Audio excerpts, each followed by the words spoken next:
Welcome, everybody. I'm going to launch a quick poll. Hopefully we can keep you guys busy with that right now. Work on that if you guys see that, and let me know what you guys are. We're asking, does your company have an incident response plan currently? And we're getting some responses.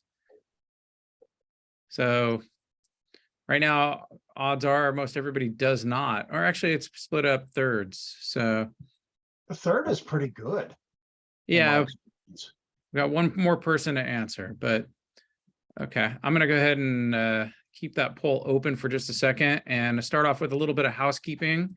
So the purpose of this webinar in particular is to make it as interactive as possible. So please use the questions and answers option that should be in your Zoom interface to ask any questions that come to you that you feel are appropriate. We have a great team of people here to help out with all of this. So the resources that we have should be able to assist you in answering those questions. This webinar is focused on an incident response plan, and there's a sample of it that should be in the webinar chat. I will send that out again to remind people that it's available. And so you can follow along with that and work with it and save it for yourself as you develop your own incident response plan. So we are Zephyr Networks. Eric Monroe and I are the co-founders, and we are part of this panel, but we've also got with us Jason McNew and Dave Oates to help us and help you develop your own incident response plan. And the purpose of this webinar is to help our community. We're recording this webinar and we will be posting it on our YouTube channel. So we would really appreciate it if you would subscribe to our YouTube channel as well. And we'll be sending out a link tomorrow with a link to the webinar where you can actually subscribe to our YouTube channel. We're looking to positively affect positive change for our community. And this is just one step. We'll be doing another webinar coming up in February. There'll be more information on that as well. So this is designed to, help you with insurance compliance. And if an incident ever happens, it's our mission, it's our sincere mission to help you reduce the risk of those scenarios. So if you're not already a client, please reach out to us and we can discuss with you how we can help your company reduce those risks. So for, to keep moving here, let's go ahead and get started. Jason, go ahead, take it away. Okay, I'm going to start with a quick introduction of myself, and then Dave, if you could go ahead and do an introduction of yourself. I've got a slide on my background here. My name is Jason McNew. I'm employed by ConnectWise, which is based out of Tampa. I'm a principal solutions advisor. My primary role these days is public speaking, like what we're doing now. I'm a veteran of the United States Air Force. I spent a bunch of years at the White House Communications Agency. I was at Camp David from 2005 until 2015. So I had a presidential access clearance during those years, and I always worked in IT. So I spent a lot of years working in buildings with no windows, surrounded by barbed wire and machine guns and those kinds of things. Kind of these extreme security environments that are very different than what we find in the small to mid-size business space. They're very different things. In 2017, I founded Stronghold Cybersecurity, and it was a small consulting practice working mainly with the defense industrial base, doing CMMC assessments, penetration testing, that kind of thing. Education-wise, I've several degrees, including a master's degree in cybersecurity from Penn State, and a CISSP that I currently maintain. I think we have a slide on David next. If you want to go ahead, Dave. Hey, everybody. Yeah, thanks, Jason. Hey, everybody. Nice to talk to you. Thanks for taking a little bit of time to be on this webinar. My name is Dave Oates. I'm a crisis PR specialist. I've got about 25 years plus in the business. I started out like Jason in the military. I was a United States Navy officer, specifically a Navy public affairs officer, where I managed communications and forward deployed operations, and then went into the private sector about 20 odd years ago. More recently, I've done communications for small regional defense contractors and nonprofits dealing with ransomware attacks, and also communications for, among other things, about 55 skilled nursing facilities that were ground zero during the initial 20 months of COVID, which was also pretty intense. So you name the crisis, I've seen the flavor, ransomware certainly, and cyber breaches notwithstanding. Yeah, military public relations is an interesting discipline. Somebody has to get on TV and talk when you drop an airplane on somebody's house and that kind of thing, you know, and those sorts of things happen, unfortunately. That's fact. Yeah, so I don't know if you did that specifically, but yeah, I remember I was a member of a guard unit that we had dropped a few airplanes in the local community, and they weren't too happy about it. But anyways, this is our agenda. We're going to talk a cyber attack. It's not if, it's when. And then we're going to get into incident response life cycle. That's the incident response plan, and it has 6 parts here: preparation, identification, containment, so on and so forth, recovery, and follow-up. And Mr. Oates' big piece is going to be the post-incident PR, right? And that is a part of incident response. Think about some of these fantastic breaches that we've seen in the news over the last 12, 24 months. Things like Target and Kaseya and SolarWinds and stuff like that. There were public relations components to these breaches. And these things are, they're very important to your business to have a plan in place to get information to the public about some type of an event that impacts them. And then we're going to have a couple minutes for Q&A. I talk a lot, so hopefully we'll have some room left for Q&A.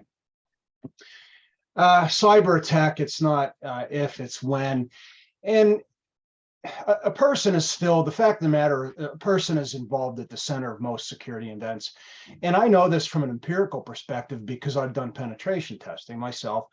And when we do penetration testing, the first thing that we do is we try to get through the technology. We try to get a toehold in your firewall or your Wi-Fi or some, you know, web application or anything that's internet facing. And typically we find that the perimeter is usually, but not always, hardened. And sometimes we do brute force attacks. And then when these types of attacks are not successful, the next thing we do is we start social engineering. And social engineering is attacking, is tricking a human into making a poor decision, which benefits Mr. Bad Guy. I'm not going to sit and then just read the statistics. I think everybody's probably seen these things in the news.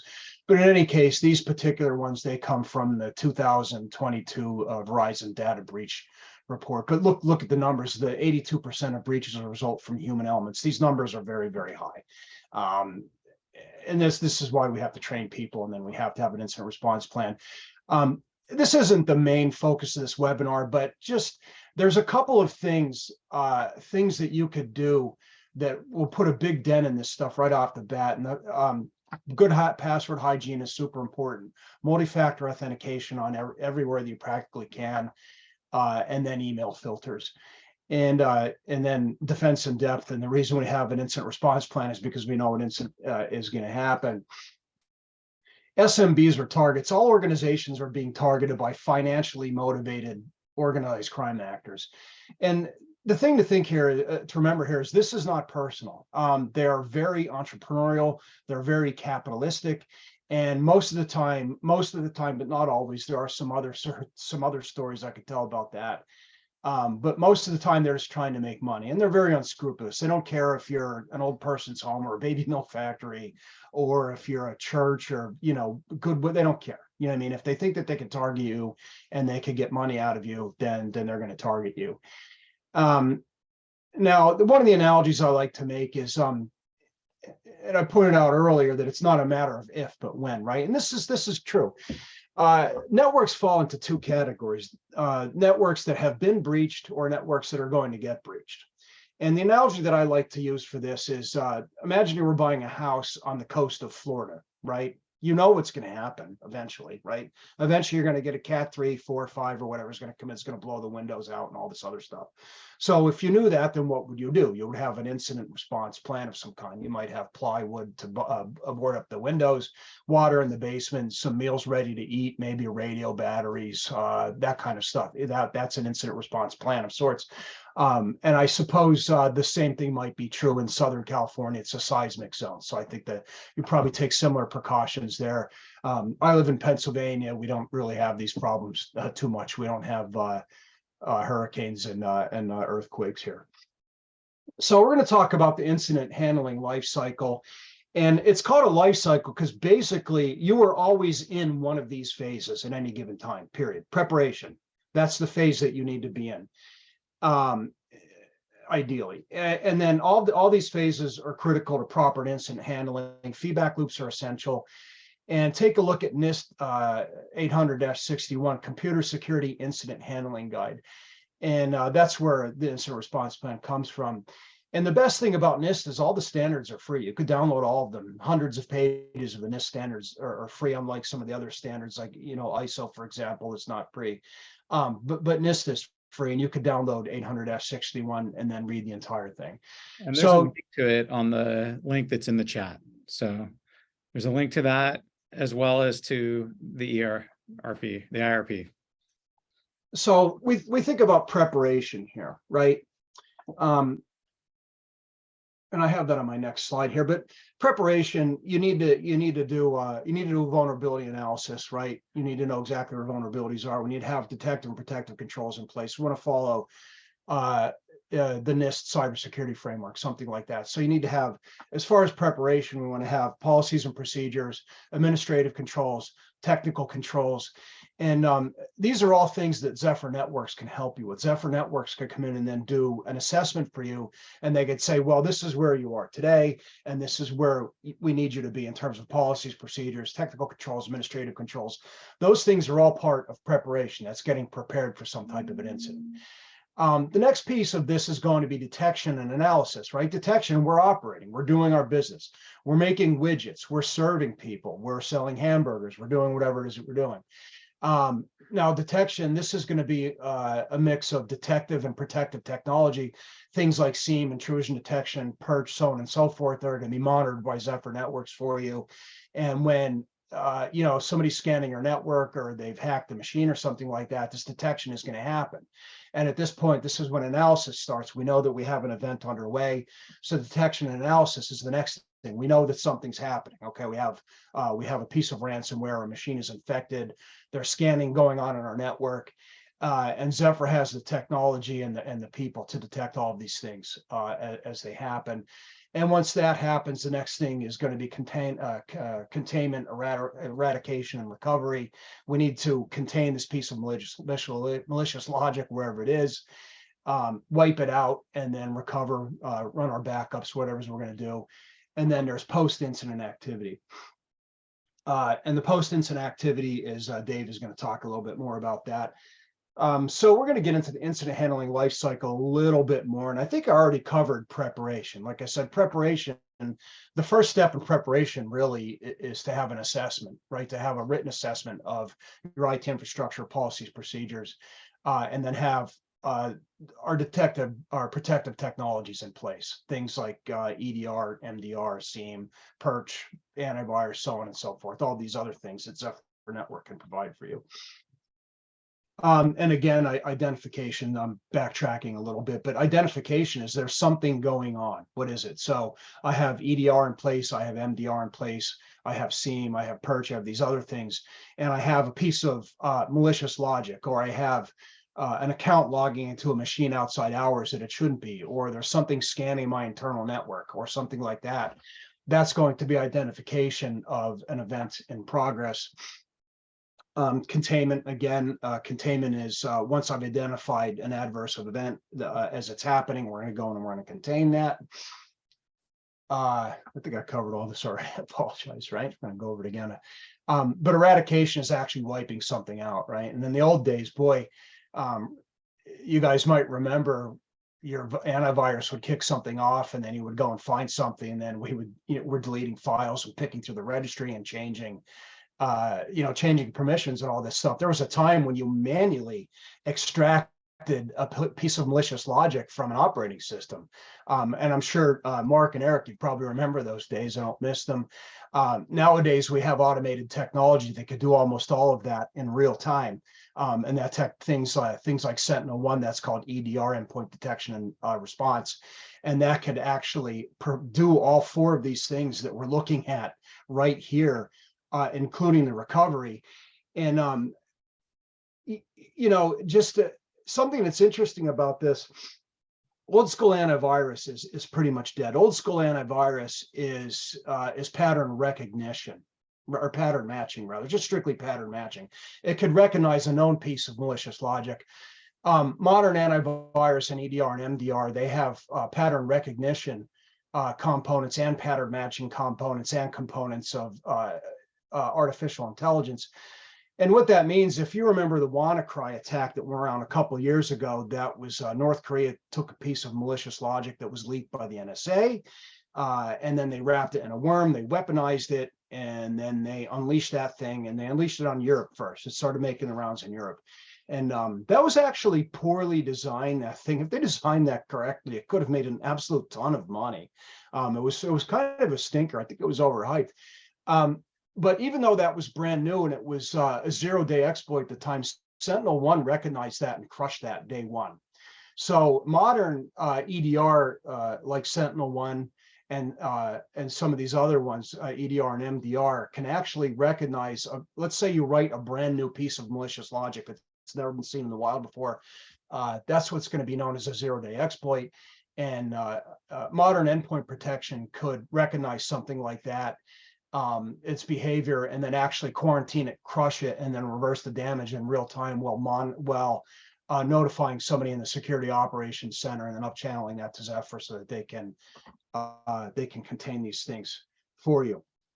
So once we've done recovery, and the recovery is cleanup after the mess. If we can't extract the malicious logic, then typically we're going to do, remember, Mark, you ever hear the phrase nuke and pave? That's what we used to call it. Dave, I know you've heard that. We call that in the military, right? That's where you just take the machine, you wipe the operating system, and just out of an abundance of caution, we'd do that pretty often in the military. We had something that we were fairly confident that was clean, but the section leader or the commander would tell you, nuke and pave it, boys. So that's what we did. So I never really felt that it was totally clean, though. It was a lot of work. It just depends on how sophisticated it is, because when you start getting into these hardware level hacks and they're getting into the motherboard and the firmware and the boot sector and stuff like that. Yeah, I mean, if it was a sophisticated attack, then usually we would nuke and pave, even if we were confident that it was gone. Dave, you're on mute. It's all good. Sorry, say that again. What I said was, even if we were fairly confident that we had eradicated it, a lot of times we would nuke and pave anyway. You didn't trust somebody else to do the verification for you, so you made sure that it was done beforehand. Yep. Well, I mean, like I said, when you're talking about extreme security environments, you have very little tolerance for risk. In a perfect world, you can do that all the time, but small SMBs, you got to make the donuts, so to speak, right? You're in business to make widgets or provide some service or something like that. And you can't be spending that kind of time and money. And that's what risk management means. How much time and money are we going to spend mitigating these problems? And then the follow-up piece, Dave, I'm going to let you start talking in a couple of minutes here. So what I have here, this is the incident response plan that we have prepared and that we're giving out as part of this webinar. And this particular incident response plan, I've used this in dozens of system security plans over the years. It's an open source document, and I originally got this from DSS.mil, the Defense Security Service.mil. And it was originally written for classified systems, and I just stripped, that doesn't mean the document's classified, but I just stripped the things for classified systems out of it and then started using it in system security plans. And I found over time that it's a perfect fit for the NIST cybersecurity framework. It's a perfect fit for incident response as described by NIST. And I found that it was a really good fit for most businesses. And you might tweak it a little bit here, but so this is a template. And then as of today, everybody that's attending this, have an incident response plan that you can start with here. So this is 4 pages too. It's not very long. Good policies and procedures. What's the old saying? Was Shakespeare said, "Brevity's the soul of wit," right? Good policies and procedures are not. This isn't English class. You don't write 10 pages to keep the teacher happy to fill up 10 pages. And Dave, you definitely know this from the military days. If you're giving a commander something, they want a one page brief, right? We want this 100%. Stuff keep it, the KISS principle is very important. Keep it simple, stupid, right? Right. We want this to cover all the bases and be adequate, but be, as short as practicable to get the job done. And there's no way that an incident response plan is going to cover every possible incident. This is a high level boilerplate one, but it starts off with the scope, and then it starts off with roles and responsibilities. And all of you listening should have a security manager appointed today in your enterprise. And just to make an analogy, go to Home Depot or Disneyland or whatever, and find any employee and say, hey, just out of curiosity, do you know who your safety manager is? They're going to know. They're going to say, oh yeah, it's Bob or Alice, right? And so if I drop a brick on my foot or cut myself, I fill out my security stuff, and then I go to Bob or Alice. Now go to most businesses and ask them, hey, who's your security manager? Now, Lockheed Martin, they're going to know. Wells Fargo, they're going to know. That's different, right? But every small, mid-sized business that is operating an information system should have a security manager, a point of contact that's responsible for this. And what that doesn't mean that they have to be a subject matter expert or a security expert. It just means that when an event happens, that you go get X person, and then you pull out this incident response plan, and then you start following it. And maybe you start executing it, or maybe the very first step is you call Mark at 2:00 in the morning and tell him, hey, my computer's infected, or whatever it is that you're doing. But there's roles and responsibilities on here, and the first thing that we want you to do is assign a security manager, and then make them responsible for this incident response plan. And then, as per NIST, we have a series of definitions on here. We have events, incidents, types of incidents. There's a couple of different kinds: data destruction and corruption, data spills. But that's more of a classified word. Dave, you've heard that one before. We don't talk about spills too much in the unclassified realm, but I suppose the exfiltration of PII or PHI could be considered a spill. Malicious code, virus attack, worm attack, and then you can add other things on here as you see fit. So these are Hey, Jason, we've got a question from Stephen Fry. He's asking how much detail is important in the IRP. You don't want to go crazy, because the thing is, there's no way you can write out every single possible incident that's going to happen, right? So once you have an incident response plan in place, this amount of detail is fine, but you can also have run books for specific types of incidents that you think may impact your business, depending on what your type of business is. So let's pick a couple of these things, and then think about crypto locker, or a virus, or a Trojan horse attack, or something like that. So you can then write some detailed run books on top of this and say, okay, for this type of attack, we do XYZ. For this type of attack, we do ABC. For this type of attack, we do DEF. But I would not go into extreme detail in one of these, because there's no way you could account for every single situation. But the main thing to keep in mind is that having just a baseline incident response plan is infinitely better than not having any incident response plan at all, even a basic one. So you don't have to go too crazy on this. I don't think you need a ton of detail. I would recommend. So typically we'll start off with the business impact analysis, and then work the incident response plans based upon the priority of those impact analysis. That's a perfectly adequate way to do it. I agree with that. And again, it just depends on the type of business. Some businesses are dead in the water without their information system. Some aren't. It depends on what the business impact of an event is. And it also depends on the system. I mean, for example, let's say you have ERP, enterprise resource planning, excuse me, and you're using it to run a factory or manufacturing. Your tolerance for risk with that is practically zero. But say AP and AR, accounts payable and accounts receivable, if it's down for half a day, that's a pain. But you're not going to hemorrhage cash because of that. So it just really depends on the anticipated impact of whatever it is, whatever incidents you're anticipating. But then again, if you need help with developing the IRP, get with Mark, and then get with Eric, and they could help you flesh this stuff out in further detail. And then if they need help, they could reach out to somebody within ConnectWise. That's what we have these subject matter experts for. Before we go into the next question, somebody asked, what is the difference between an IRP and a BCDR plan? And we'll be doing our next webinar on BCDR, which is business continuity and disaster recovery planning. So that should be coming up on February 9th. But if you want to address that, or do you want to hold back on that, Jason, defining the difference between the two? No, we can hit it quick. I mean, an IRP, an incident response plan, basically it revolves around an adverse event that affects information systems or your ability to handle and store information, right? Only, right?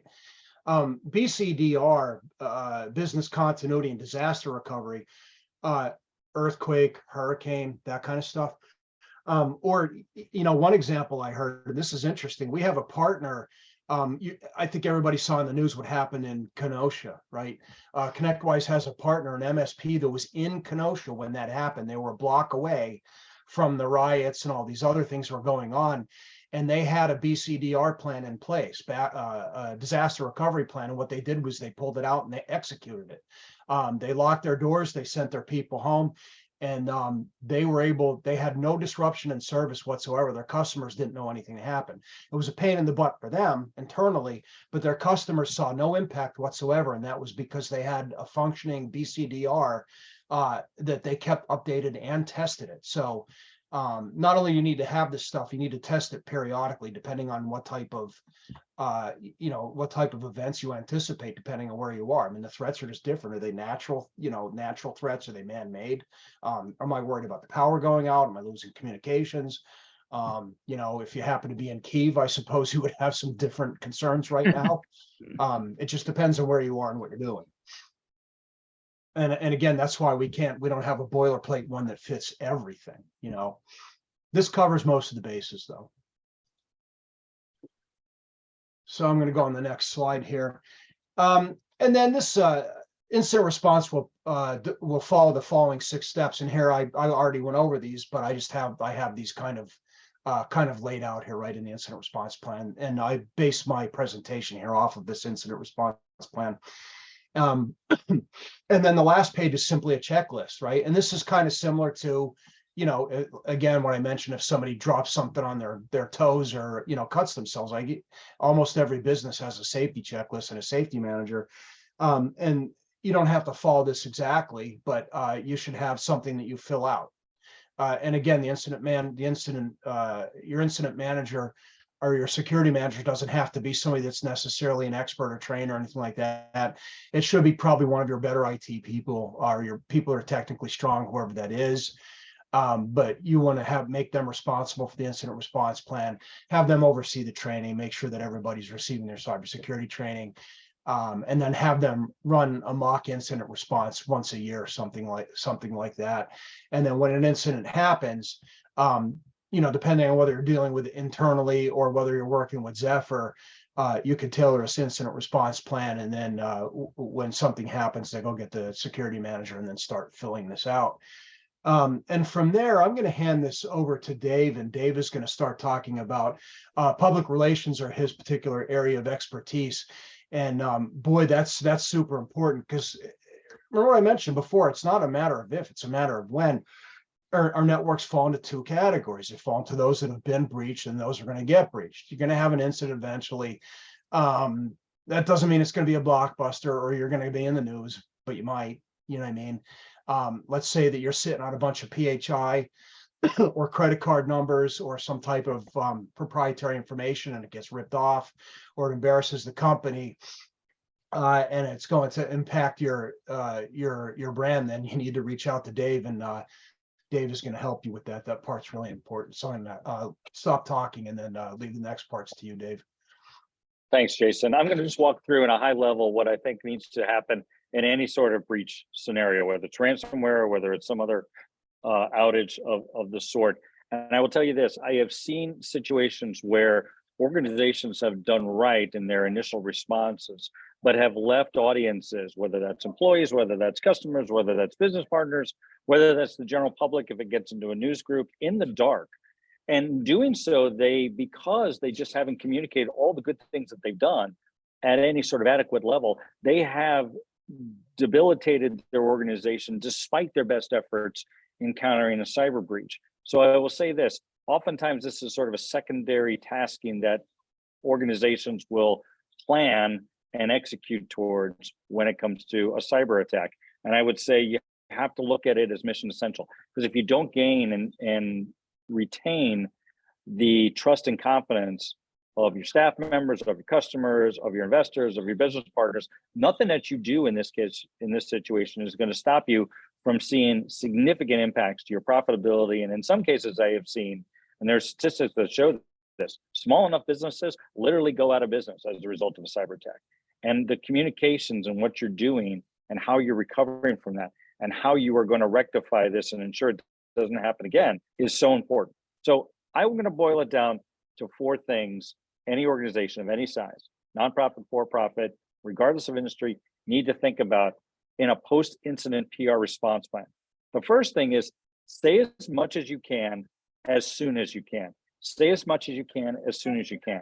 Now, here's where it gets a little sticky.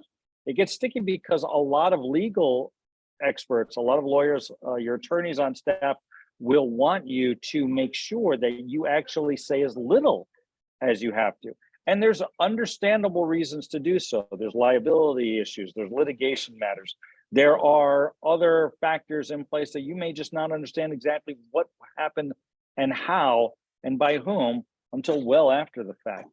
But if you can be more candid and forthright ahead of time, you will do yourself a disservice, because in absence of you saying something, I've seen circumstances with healthcare organizations in particular that were not even allowed to say what type of incident they had. But everybody under the sun knew that they had suffered a big ransomware attack when their patients could not access the scheduling online system to send a message to their primary care physician or even just schedule their next visit. Everybody knew that they were hit with ransomware attack, and the blogosphere started going viral from that. The organization themselves were just kept pretty much quiet about that, or very vague, and their trust factor went right into the tank. And their reputation years later is still being called into question as a result of that. So say as much as you can, as soon as you can. And before your next incident, you want to start having those conversations with the right people in the C-suite and your legal team, because you're going to want to come to some sort of reconciliation. You're going to want to have some understanding and some consensus as to exactly what you can say. And when you do that, show empathy in action. Recognize that there are people whose lives are disrupted, at least in their perception. It may be small, it may be big in the big scheme of things, but in that particular incident, if they're not able to access something that they think they need to access, they will take exception to that, regardless of its actual impact to their day-to-day lives and your operations. So make sure you will recognize that and you are empathetic to their plight and tell them what you are doing about it. The more you can showcase the kind of action, even if it's, hey, these are the kind of updates that we will give you over the next 2 or 3 or 4 days, if not hours, you will at least give them an understanding that you care and that you're on it. And be sure to follow up often. Don't pretend that your PR plan can be a what I call a one and done. You can't just send out a notice, expect people to sort of take it at face value and not say anything else. In fact, you're probably going to have to coordinate your communications in very real time, very regimented, and very frequent fashions, at least for the first several hours, as you are trying to understand all of the intricacies of what just happened. And I will say this is also another caveat. If you have to prioritize an audience, in other words, if you've only got a limited amount of resources and you can't bring somebody else in, or at least they're not up to speed yet, and you got to default to one audience that matters most, it's your staff. Tell your staff what's going on, because your staff are the ones who are going to get the calls from all the other audiences, from your customers, from your business partners, from the general public who are just calling in or filling out a form on your website or something along that line there. If your staff feels that they are kept in the know, that they are empowered to know what to say to the others, you will not only put them at ease, but you'll put all of the other audiences at ease. So your employees are always priority one in the audiences. Obviously, you want to communicate to everybody as quickly as you can. But if time is of the essence and you've only got a certain amount of resources, say as much as you can, as soon as you can, with empathy and action to your employees first, everybody else as soon as you can get to that, and follow up often. Last thing I will say before we open it up to questions, you want to be prepared for the gotcha questions. You want to be prepared for those questions whereby somebody believes, even in the back of their mind subconsciously, that something was missed because of negligence or maliciousness. even if nothing, that's the case. You know, you could have had the best system in place. Hackers are far more sophisticated. Organized crime syndicates have a lot of resources. They are purposeful in their attacks. And as Jason pointed out, this is all about money. They are a very well-funded enterprise often when they are executing these cyber attacks. You may have done everything in your power to prevent it, and yet it still happened. But in the eyes of the audiences, they're going to think that you were at fault for something. You missed something purposefully or negligently. So being prepared for those gotcha questions when you're having conversations with staff, with customers, with business partners, with the general public is going to be important so that you don't get off your game. You don't get into a natural defensive mode when somebody's calling your integrity into question and respond with some either angry point counterpoint debate type of scenario, or you decide to shut it down and not say anything. In those cases, you're not going to win because somebody will feel you're either protesting too much or they've got you and you just don't know what to say.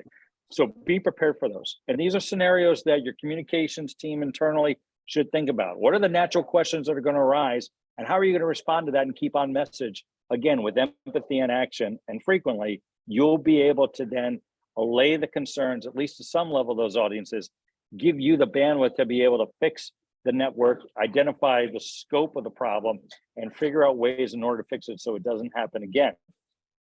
And ultimately, the goal of your communication plan is to get you back to normal operations and preserve as much of your customer base and your business partner and the general public's trust in you as you can. And doing so quickly, as soon as you can, with as much information you can, is the best way to go about it. Last thing to say, there is going to be some debate as to how much you really want to say early on because of the liability.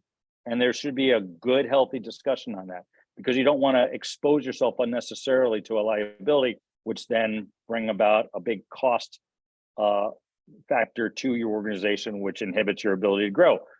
But don't do it at the expense of preserving your current revenue, because ultimately you could defend yourself successfully in litigation to the point that you're no longer in business. I've seen that before, where you have protected yourself to such a degree that no one wants to buy from you again.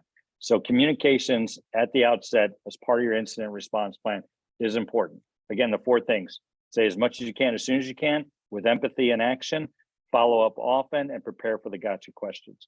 I would love to get your questions at that point, but that is a down and dirty PR response plan that I hope that in the recording you can listen to and take action for yourself. Jason, back to you. Real quick, another question on that one. So would you add the channels that you're planning on communicating through into part of your incident response plan? Absolutely. I think that's the only way you can do it and be able to respond quickly.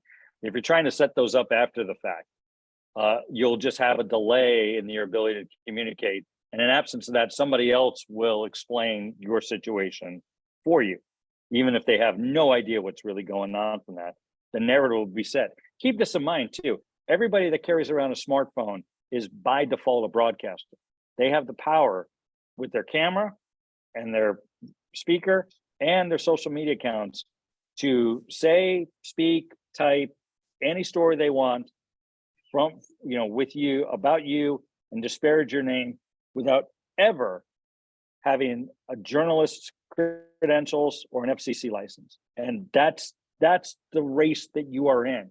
If you do not prepare to communicate to all the channels quickly and effectively before an incident occurs, somebody else has the potential to do that for you.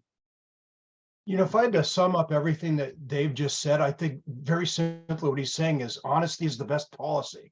That should be the first thing on top of your PR plan. And I think he's right. My experience, especially as a security practitioner, is that people, they just want to hear the truth about good, bad, or ugly. And that's all there is to it. Tell me what's going on and tell me what you're going to do about it. I spend a lot of organizations spend a lot of time trying to avoid that. And my mom's voice comes into my head. If you would spend half your time just doing what you're supposed to do, you would actually be better off for that one there. But I get it. It's hard. Your integrity is being called into question. You sort of see all of the work that you put into this organization all of a sudden go for naught. You're professional, and by extension, in some cases, particularly for small business with owners and founders that are still running it, you see your personal life flash in front of your eyes. So I get the natural defensive posture. You got to rise above that at this point because it's so important if you're going to actually preserve your organization, at least to the maximum extent possible, and your revenue and profitability. And so it takes you out of your comfort zone, but I trust you, it's the better road. Yeah, I read a book recently on Grover Cleveland, and he had a reputation for being one of the most honest people ever to hold public office. But when he was running, it came out that he had a child out of wedlock, and he pulled his staff together. He said, "I want to be extremely clear about this. The only thing I want you to do is tell the truth and nothing but the truth about this. If anybody asks, that's it. We don't lie about it, period." And that's how he was about everything. That's awesome. Yeah, so probably my favorite president, I think. I'll have to do more reading on Grover Cleveland. Obviously, that's an area in history I have missed. I'm a big history geek. Myself as well. Yeah. Going back to the IRP, one of the things that I've heard multiple times over and over again is that the first person you call after you've identified it as something potentially as an incident is your lawyer, so that you get that client, attorney-client privilege. Would you speak to that a little bit? Myself or Dave? Either one, both of you. Start with you, Jason. Jason, why don't you start? Yeah, I would put that right in the IRP. Honestly, this particular IRP doesn't address it, but it would be a good idea. I mean, number one, you should have a lawyer on retainer. I would imagine most of you as business owners do. But yeah, I would absolutely agree with that.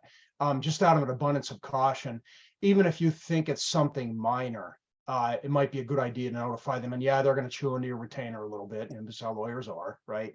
We're picking on them. I apologize. They're fellow fellow professionals, right? But yeah, you're going to want to have, as far as your notification plan goes, the lawyers are going to be one of the ones in your incident response plan. And even for something minor, you ought to at least shoot them an email and then keep them updated, and let them chew into your retainer a little bit. But that I agree with that 100%. Yeah, that opens up attorney-client privilege for that particular incident, and you just never. This stuff, it's always the tip of the iceberg with this stuff, right? It's like pulling an old Mustang out of a barn and then grinding the paint off it. You just never how far the rust is going to go. Right, but you also never know if the difference between an incident and a breach, right? You can have multiple incidents and not have a breach, so it's very careful to identify what that incident is and if it could possibly be a breach before you call it a breach. And before you call it a breach, you better be speaking to your attorney.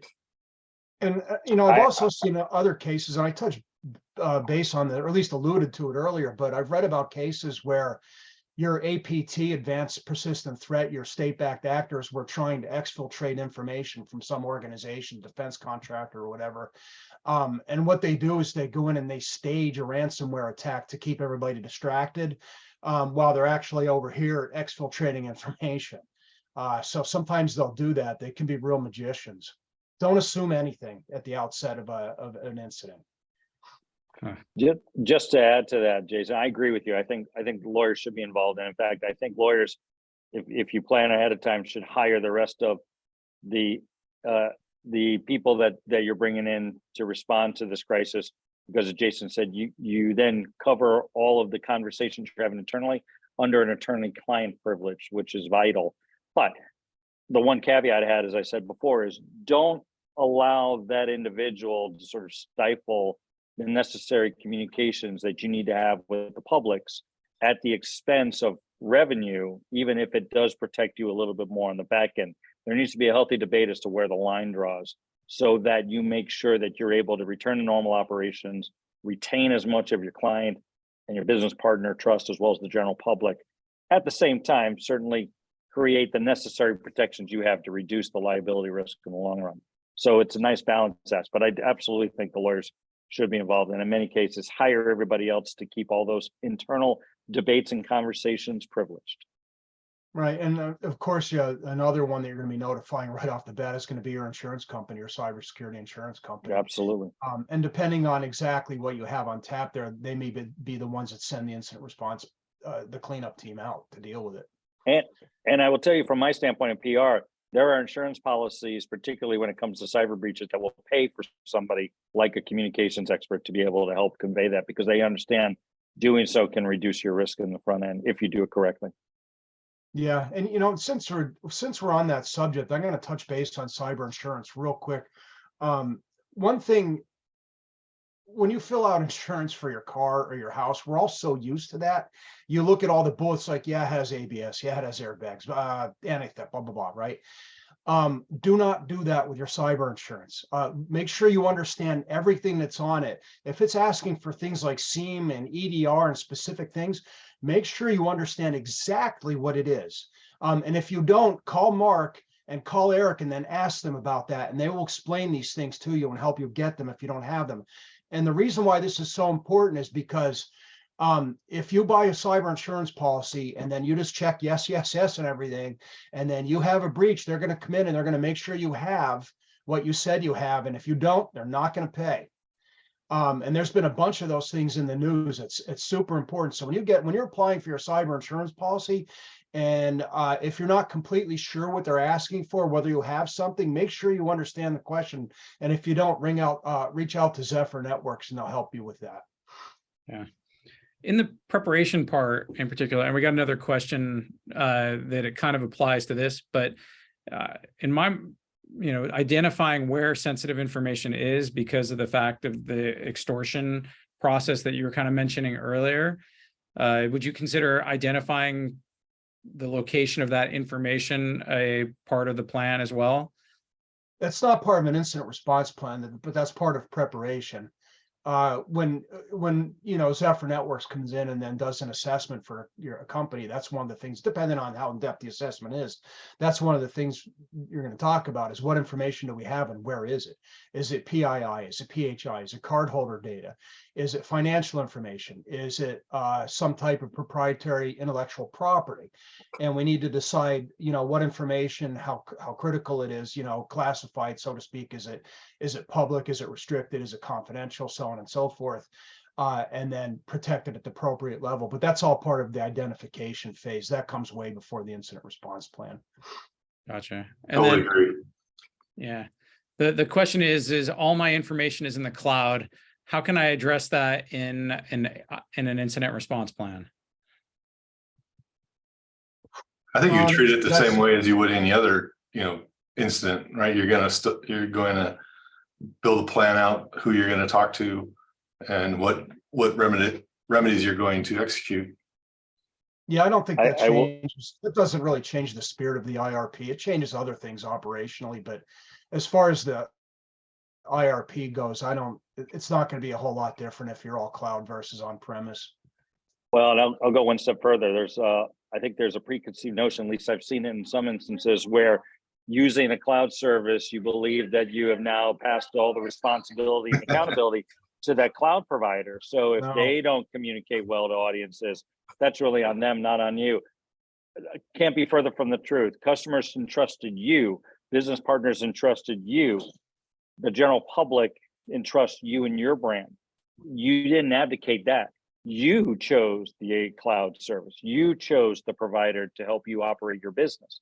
And so it's incumbent upon you to have the communication in the IRP plan that you are able to execute to convey the trust and confidence to your audiences.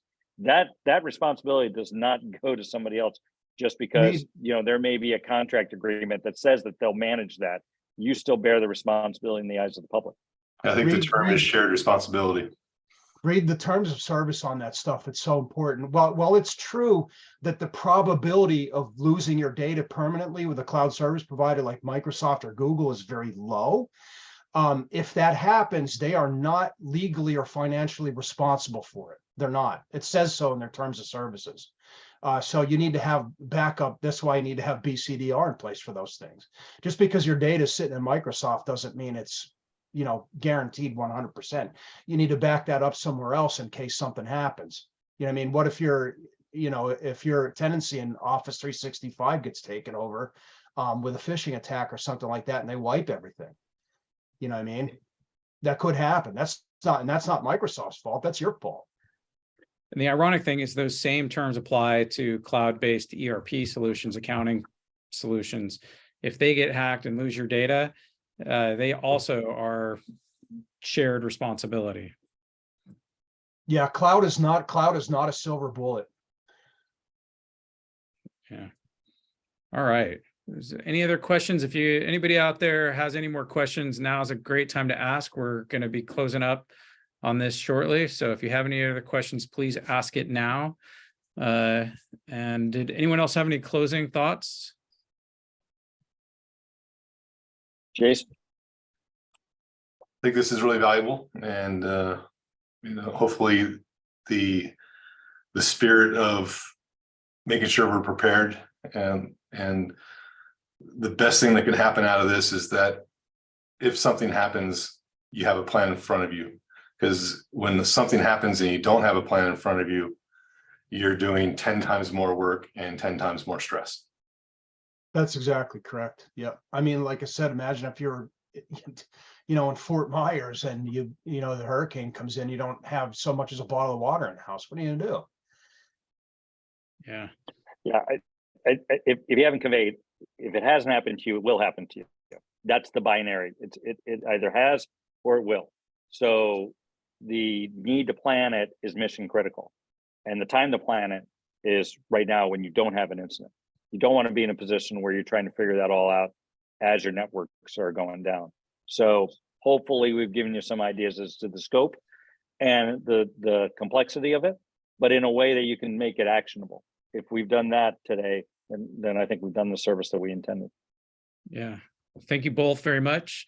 For anybody who's on the call here, for customers who want to talk about this more, please contact your VCIO, usually either Eric or I. If you're new to Zephyr and you're interested in talking about increasing your security maturity level, please reach out to us, 949-226-7226 or 800-884-7559, or we're going to be sending a scheduling link, or I'm going to be sending out a follow-up email after this. We'll send this out tomorrow with a link to the recording so you can access it at our YouTube channel. Once again, please follow our YouTube channel. And in that link, in that email, there will be a scheduling link. So if you want to talk further about this, you can schedule an appointment with either myself or Eric or both of us, and you'll be receiving that email tomorrow. Our next webinar, once again, will be on February 9th at 10:30 a.m. We will be focusing about business continuity and disaster recovery planning. And all attendees who attended this will receive an invitation to that as well. So look forward to seeing you guys all signing up for our YouTube channel. And we thank you all for attending. And thank you very much, Jason and Dave, for helping out with this. It was really, really instructive. My pleasure. Glad to do it. Thanks, guys. That was valuable. All right. Well, that's it for today. Everybody have yourselves a great weekend coming up, and we'll look forward to talking to you all soon.